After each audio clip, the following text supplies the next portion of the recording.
Hello, welcome to Speaking Opera.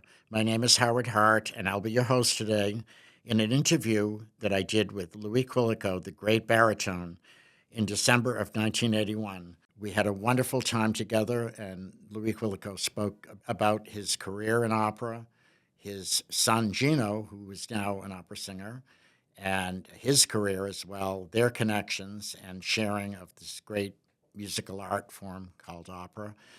We will now listen to the interview. Mr. Quilico, on December 16th, you'll be singing the title role in Verdi's Rigoletto in a telecast from the Met. Could you tell us a little about how you feel about Rigoletto as a man? Well, I have to say one thing. I think I identify quite a bit myself as a Rigoletto, not as Rigoletto himself. But the thing is, first of all, he's a father. I'm a father. And anything that touch your children is a thing that is very precious. And the idea that I say that I'm close to Rigoletto, I've been really touched by different things in my life, not mentally or even the family or anything like that. But the thing is, it's one of these things that you are placed in a situation that, for instance, Rigoletto has been. And very often I go through, excuse the expression, through hardship to do the performance for that reason. Because all of a sudden the role takes over. And usually it's the opposite. You're supposed to be the master. But all of a sudden Rigoletto becomes the master. Plus on top of that, I have to say, I have done it so many times that I've saw so many sides of Rigoletto that it becomes, like I said, sometimes it's very treacherous for that reason. You don't realize you become overpowered by it, and it's frightening. During a performance, I saw myself wondering why I will start to cry. I don't know, and I start to cry. There's nothing I can do. And sometimes I saw myself choking because I had to sing, but I was choking, and there was nothing I could do. And that's what it does to me. And this is why I say I have identified myself so much with the Rigoletto personage that it's difficult to explain why certain things happen to you. It's just plainly there. But it's a great feeling, I can tell you that. It's incredible. Yeah. Do you feel that when you're performing in front of a television camera that your style of acting will change in any way? Or I have to say visual? one thing, you should not change it. Because at that point, if you start to change because to accommodate the television, in fact, I've done Rigoletto for television, and it could be very dangerous. Then at that point, you're minimizing not only the gesture, you might even minimize the interpretation, and you become a little bit false. I believe one thing, when you're on the stage, it's to give all or nothing.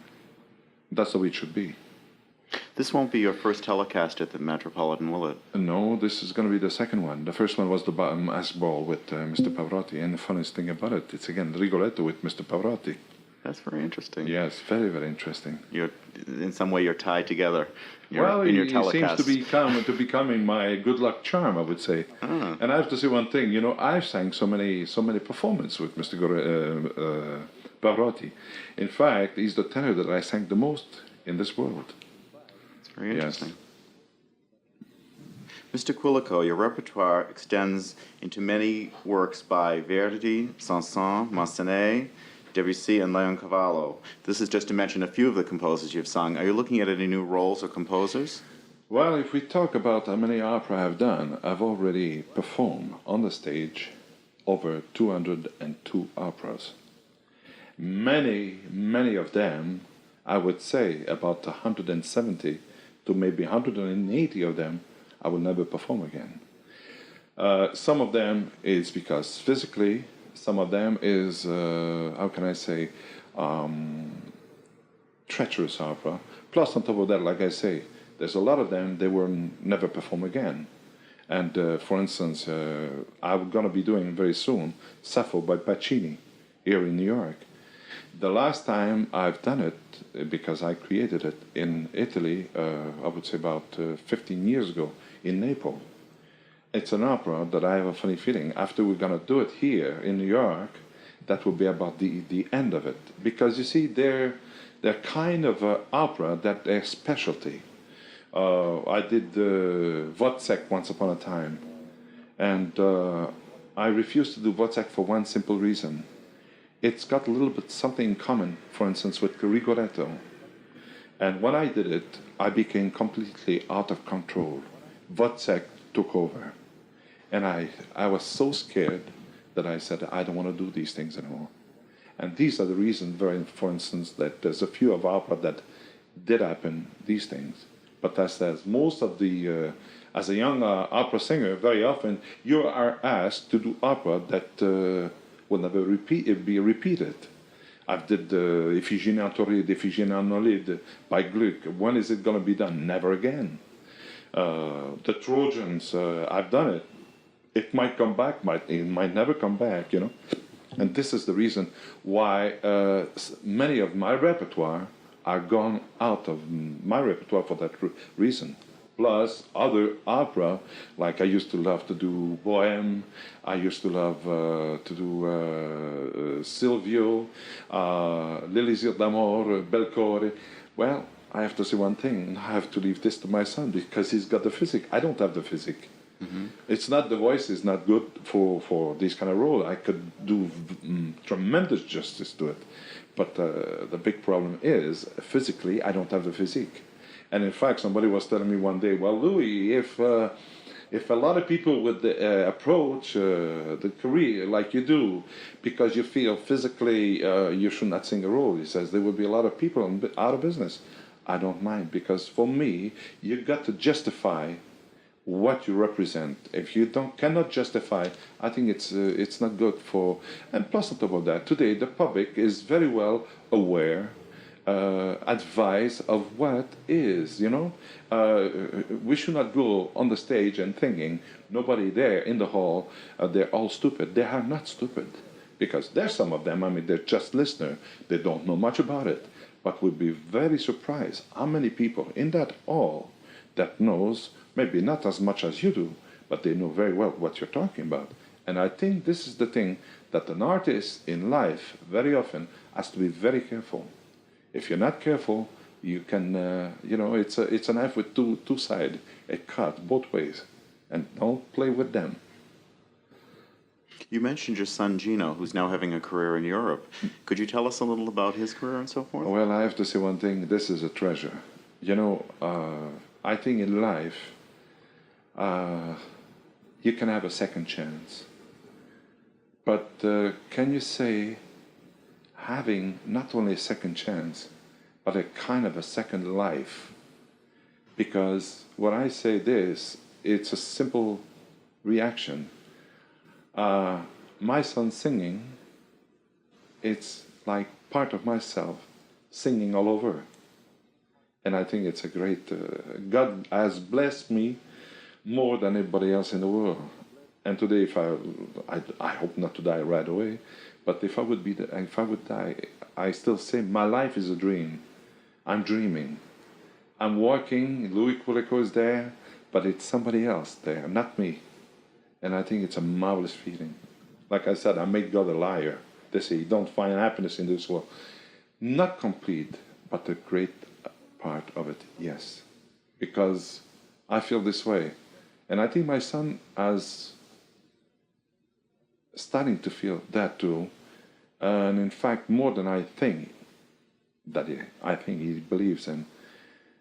To be a singer, it's to be blessed of the greatest thing that the world can offer to a man.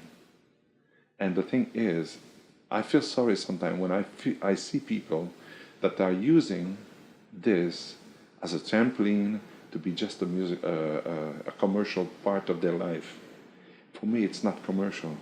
It's a blessing. It's a way of life. It's how can I say? It's greater than life. You cannot explain it, and this is the beauty of it, being part of something that it's not given to many people, and I think it's great.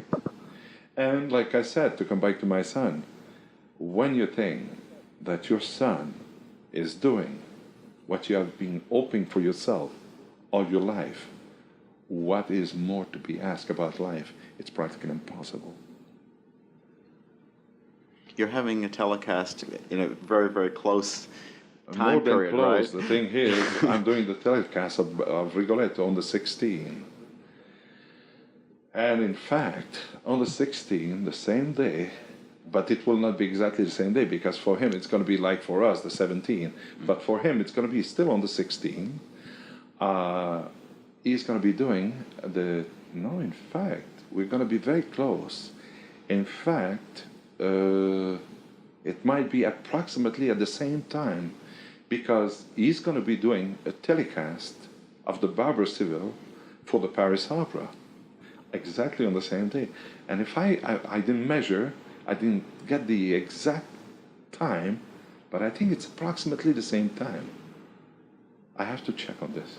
Your wife, Lina, is also very instrumental in your career as well. Well, my wife is the instigator between my son and I, because the thing is, when I say instigator, she is our teacher. My wife was my teacher. I became my son's teacher too, but we were both blessed to have my wife because she's really directing us, both of us. Because the musical background I have, the musical background my son has, comes only from one source, my wife. You see, my wife, when she first started, when I met my wife, she was a concert pianist. And I broke that career. But like I said, having a second chance, my wife had her second chance. She made, for this world, 2 careers. Not only hers, but she is participating of making 2 great careers. I mean, I shouldn't say, but that's the way it is. And I think it's her contribution toward the music world is incredible. People do a lot of, like Mr. Pavarotti, Madame Renata Scotto, they give a tremendous contribution towards the music world. But I think in a certain way, in my wife, little ways, because it is not known, I think the contribution is even greater. Because she has created 2 great careers.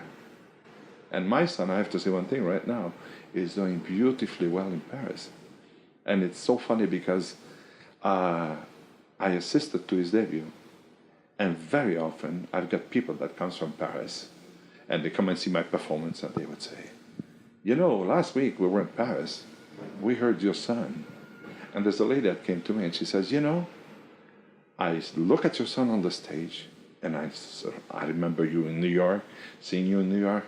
And she says, I had tears in my eyes because she says, here's the father in America, here's the son in Paris. Isn't that something unbelievable? And it is beautiful, Do you foresee that you'll ever sing together on stage? We've done already. Oh, you have? Oh, yes. We did. I did the Rigoletto with him. We did Simone Boccanegra together. In fact, we did a joint portrait of mine on television. And we're doing the duet of Ford and Falstaff. And it's quite interesting because that was practically at the beginning of my son's career. And to see him develop, at that point, it was beautiful. Because, the thing is, when you see a young artist on the stage, well, being such a mature artist, you say to yourself, well, maybe I should not be too hard and try to help him and not to try to overshadow him. At first I had that in mind. But all of a sudden I said to myself, I remember even myself at the beginning of my career singing with people like Mario Del Monaco or U.C. Björling. At the very beginning of my career, they did not go around the way just to say, well, he's a young artist, we're going to try to... No, they gave everything they had. And the funniest thing I did exactly that. And for my son, it was a peak of his career because all of a sudden, he was as great as I was. And I think that was a great achievement. It proved him one thing, that he could do it. But at the same time, it proved him one thing, that when you're on the stage, you're all by yourself. Nobody else helps you. Do the best you can. Only you. Even if I was next to him, there's nothing I could do for him. And this is the thing with the theater that is very treacherous. Because the moment you step on that floor, nobody is there to help you. And I have to say one thing. Sometimes it's a very lonely world. Because to be alone there, it's quite a responsibility. You spoke about Puccini's Sappho as one of the roles you'll be singing again. Are there any new roles that you're looking at in a sense of you'll be performing in the near future, or? Well, in the near future, I got one that is brand new that I never did before, is Nabucco. Ah. Yes, that I'm going to do that in the spring. Where will you be singing that? Hartford, Connecticut. I'm very happy to do it because it's funny. I have heard a performance of it. Was not very much impressed, and only realizing now why I was not impressed, because the performance was not great. But I realized how beautiful the music is. And for instance, another thing that I'm looking forward very much right now is next fall I'm going to repeat, because I've done a few years back, Falstaff. And I'm going to do Falstaff again. And that I look forward to. In looking through the various roles that you've sung, you seem to be very closely tied with Verdi. Very good friends. Verdi has been a close friend of mine. You know, because I have to say one thing. I think in all my whole career, I would say 75%, if it's not 80%, of my performance were always Verdi. And in fact, there was something very funny happened. I went to sing in Torino, and I sang Mask Ball. In fact, with Mr. Bergonzi, we just celebrated his 25th anniversary the other night at the Opera House. And the next day, they give me a check. Usually, they used to give me cash. In other theaters in Italy, give cash. That theater, give me a check. I go to the bank, and I come to the teller, and I says, I would like to have so many 10,000 lire, 5,000 lire, and 1,000 lire. Good. They gave me the whole money. I came to the 1,000 lire, and I asked for 30,000, 1,000 lire.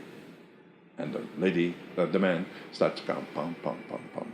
All of a sudden, I take the money, and I count the 10,000, I count the 5,000, and all of a sudden, I take the first 1,000 lire, I kissed.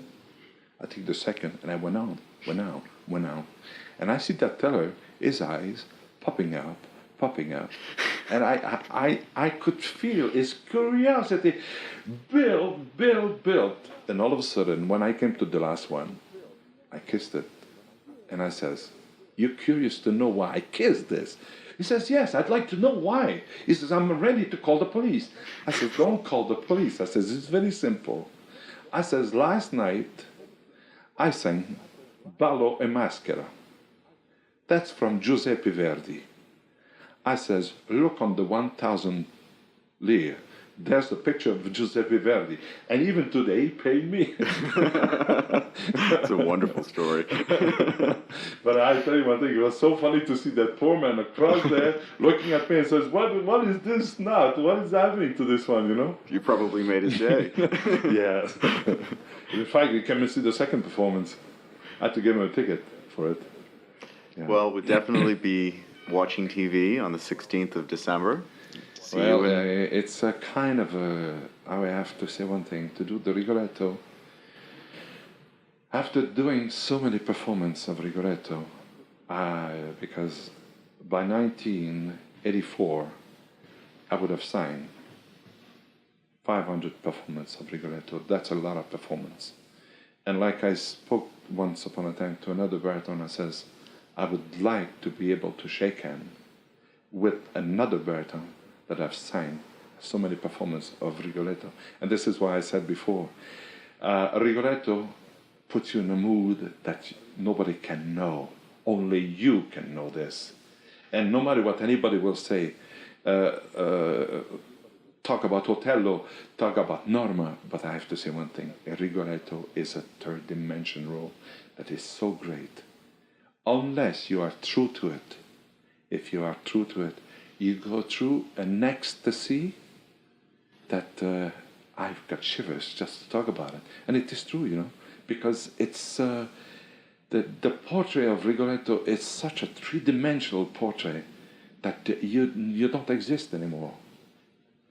And it's, anyway, I'm so grateful to be able that it's going to be put, like they always say, in the can, that I think it's one of, I would say, if God permit me to do it, it will be the greatest achievement of my career. Yeah. That's wonderful. I have to cut just there. I'd like to thank you very much for joining. No, we can go Can ahead. I just, before you finish, Absolutely. I have to say this. Once upon a time, it's about 7 years ago, 6 years ago, I did Rigoletto at the Met in the old production that I loved. There's an old man who must have been about 68 years old. It was in January, it was cold, it was below zero, I don't remember. And there was the old man waiting for me outside of the stage door. And it took me about an hour and 15 minutes before I came out, and it was freezing. And the greatest compliment came from a human being that I was marked by it. This man came to me and he said, Mr. Quilico, he says, I only hope one thing. The day God wants to take me, please make it that I'm listening to one of your performances, especially Rigoletto. I'd like to thank you very much for joining us this afternoon in your very busy schedule. And again, please, everyone tune in for December 16th, Rigoletto, with Mr. Quilico as Rigoletto. I would like to invite everybody, but apparently we're sold out. Well, with the TVs, Yes. it makes it incredible. We can all see it and share it with you.